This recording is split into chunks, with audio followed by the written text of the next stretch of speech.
This is a story about siblings, a six-legged critter, and sci-fi. But first, I need to give you a little bit of background. I consider myself super fortunate to have a great relationship as an adult with my little brother.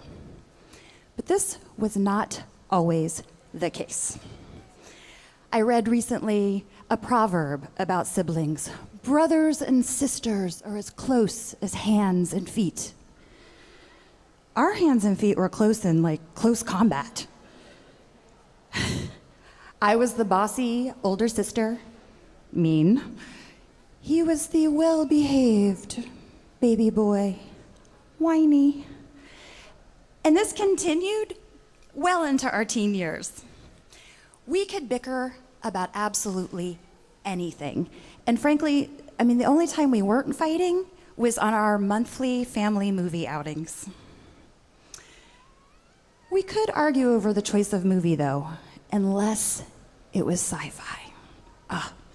Those days, E.T., Star Wars, Star Trek, even Close Encounters. It was wonderful. Our Sunday after church movie outings to the dollar showings were about the only splurge our family could afford in those days. This was during the Texas oil bust, and my mom and stepfather really had a hard time finding work. So after my freshman year, we found ourselves in this tiny little Texas town where my post-punk, pretty in pink, thrift store vibe did not fit in. Eventually, the construction work that my stepfather relied on dried up. So the plan was for him to go back to San Antonio, rent a flop, so he could find work. And I was like, my ticket to freedom. I could go back to the high school where I had thrived the year before, but it did mean being apart from my mom and my brother. Yes. Our plan was working out. It was great. Nobody I went to school with had to know where I lived, that I lived in a roach-infested dump. It was a big change.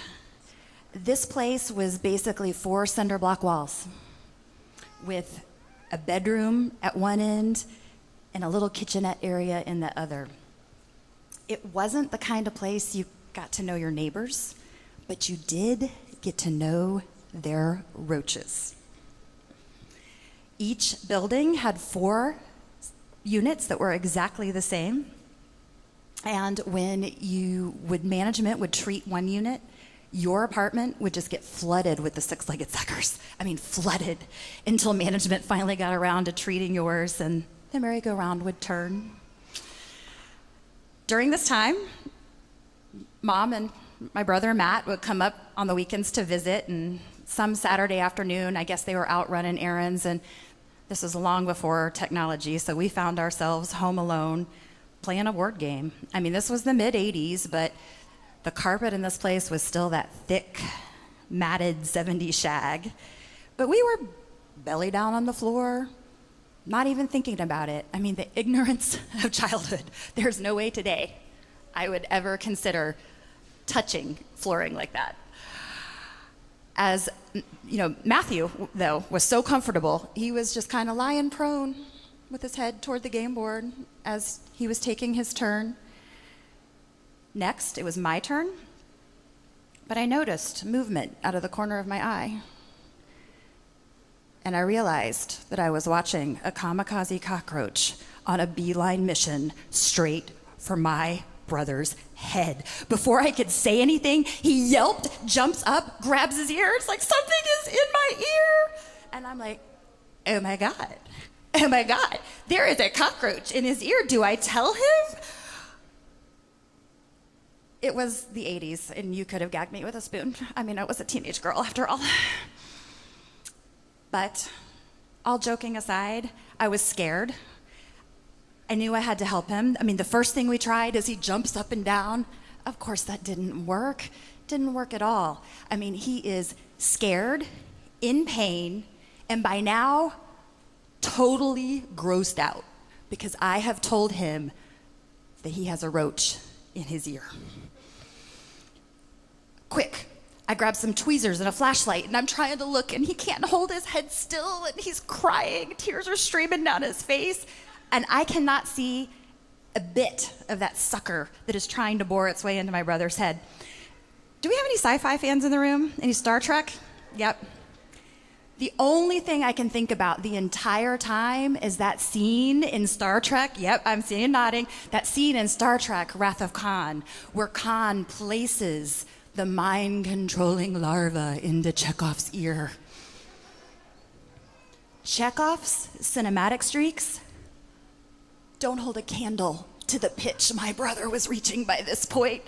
I'm like, think, Erika, you've got to help him suction.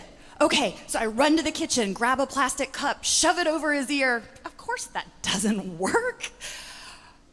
Maybe we can flush it out with water to the bathroom. Bad mistake.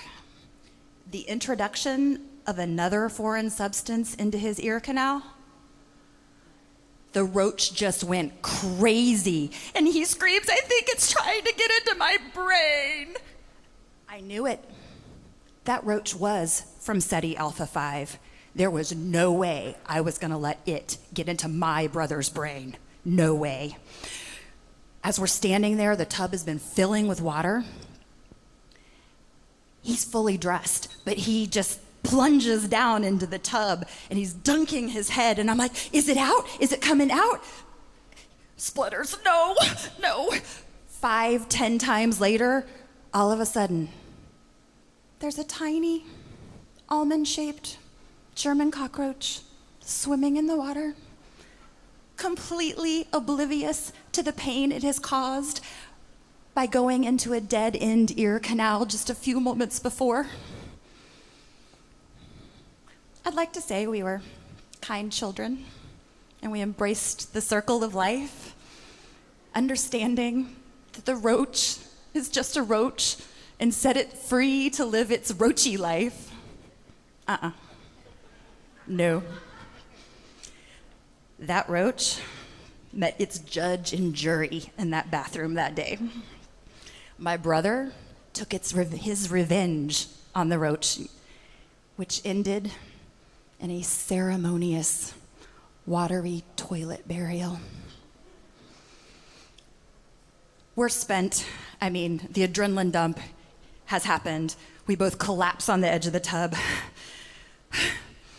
And he looks at me, and in a whisper, Erika, the only thing I could think about the whole time was that scene in Star Trek Wrath of Khan where the larva crawls into his brain. You know what? That moment, that very moment, is what I look back on and realize that we would argue and fight and bicker over our differences. But differences don't matter.